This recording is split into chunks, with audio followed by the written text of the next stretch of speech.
Olá, queridos amigos. Hoje trazemos o capítulo Bem-aventurados os aflitos, o item que fala da justiça das aflições.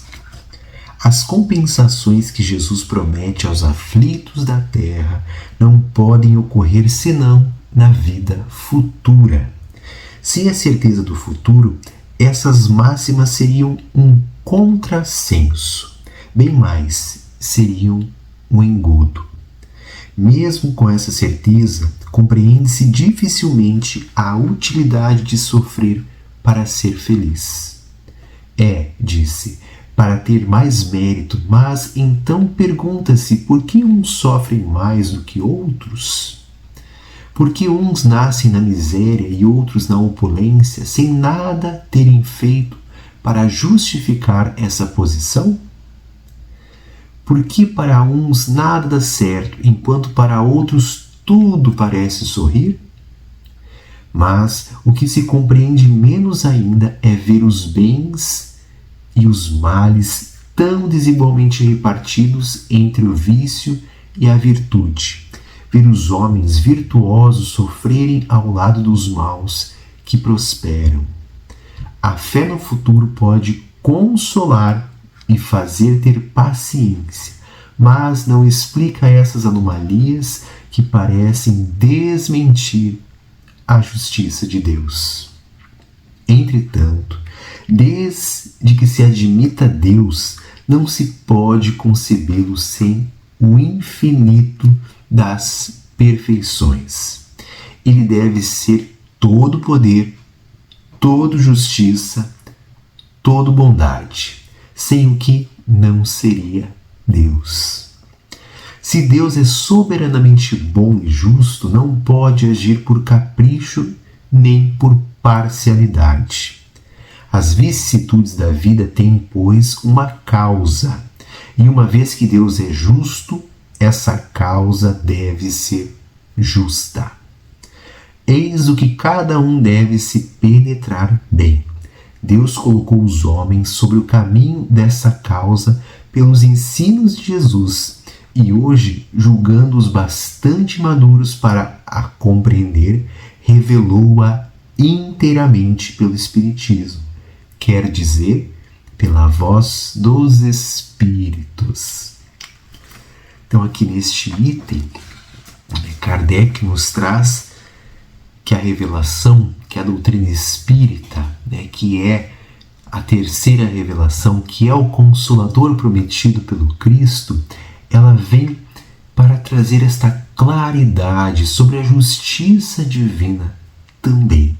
Quando vamos compreendendo a lei da reencarnação, nós vamos compreendendo que nós somos quem produzimos as consequências para nós mesmos.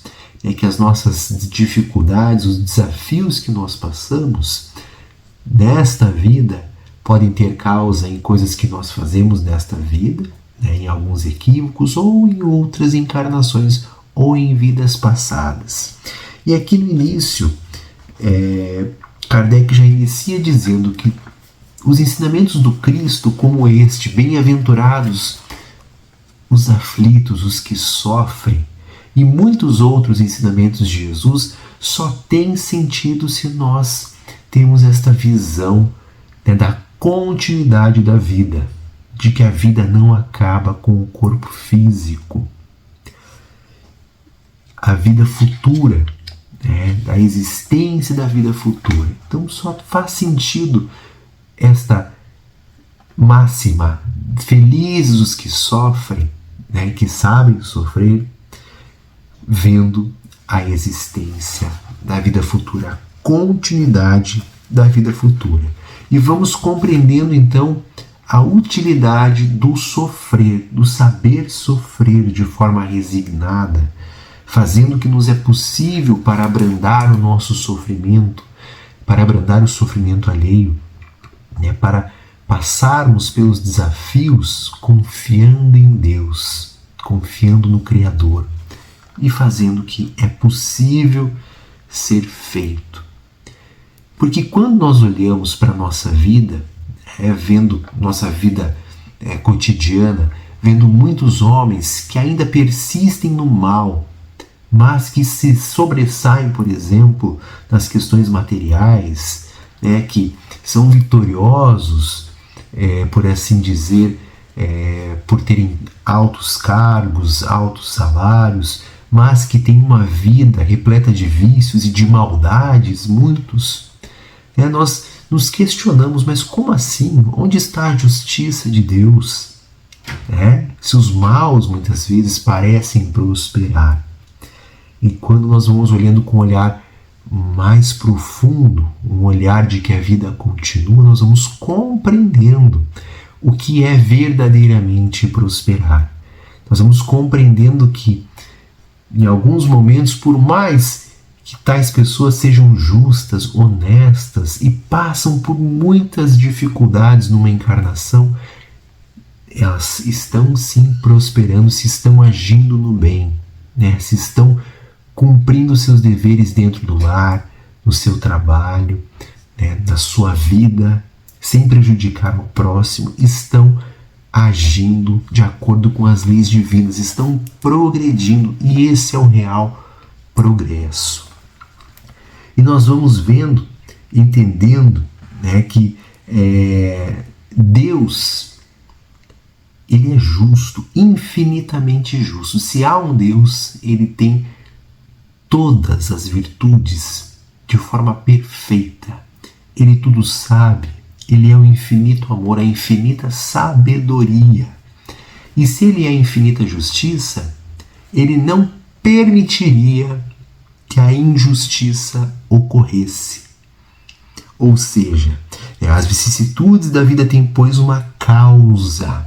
Tudo que ocorre conosco tem uma causa, que pode ser nessa encarnação, de algo que nós fizemos, ou de outras encarnações.